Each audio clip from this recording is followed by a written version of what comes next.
the demiurge created a group of archons. These particular archons are these particular spirits, and they knew in the last days this is their last stronghold.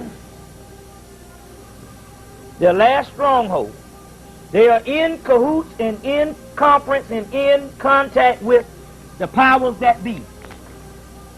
And so, they decided to try to prolong us and keep us down here a little longer. For every black soul on the earth, they have now sent archons to come down and slightly possess black people. Now let me explain this thing. There's a book, they are walk-ins, and that walk-ins are prevalent among 99% of the entire melanated race on the planet, except less than 0%, less than 1% of people is conscious that have a certain amount of light that's radiating. The rest of the people, if they haven't been possessed at this particular point, is because they are so dead until the archon doesn't really feel the need that they really have to possess them. But they stick close to them, so if they are to so happen to wake up, they can possess them before time. Now let me deal with this thing. The book that you want to deal with is talking about, this is a book by Ruth Montgomery, Aliens Among Us. But this book is dealing with walk-ins. This is a difference between, this is walk-ins possessing the body. Now what I'm saying is idolater at this particular time, in order to keep people from rising, they have sent walk-ins, the evil archons of the demiurge, and they have possessed people's bodies. A great movie to get you into what is going on is the 1978 updated version of Invasion of the Body Snatchers with Donald Sutherland, Jeff Goldblum. Updated from the 1956 version, is just as damn good. So either one you want to get, but I'll get the 1978 version. Now, these particular walk-ins are more devastating than you think. Millions and millions of people are now being walked in. The demiurge and the archons have basically taken over most, if not all, of the black race. The demiurge has caused the urge for the desire of black men to have an overwhelming desire more than ever before for white women. That's because it's an entity in them, giving them more and more of a sexual desire for white women.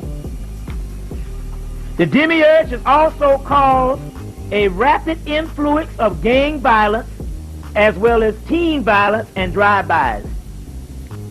Now, the government and the demiurge is constantly in contact with each other, these archons, each other, planning strategies for our destruction.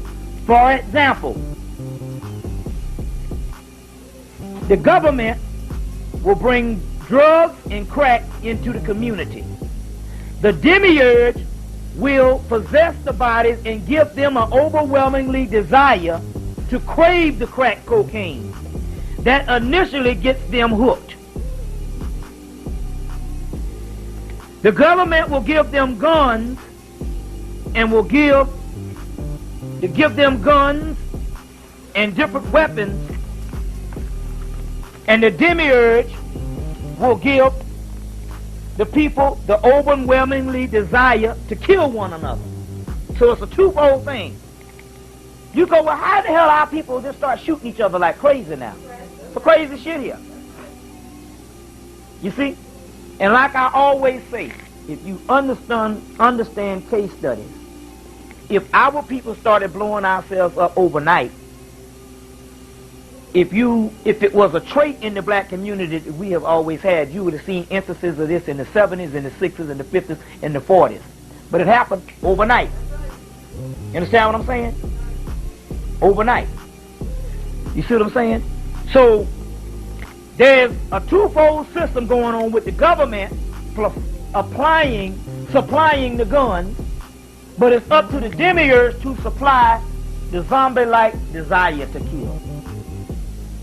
You understand what I'm saying? And the TV the whole time is programming the damn thing. Jack?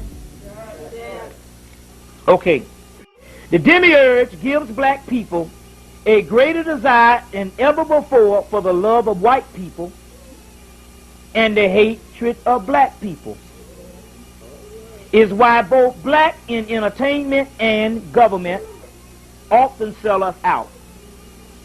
This is why just about all black people are now to the point that you can't really be around them or even trust them.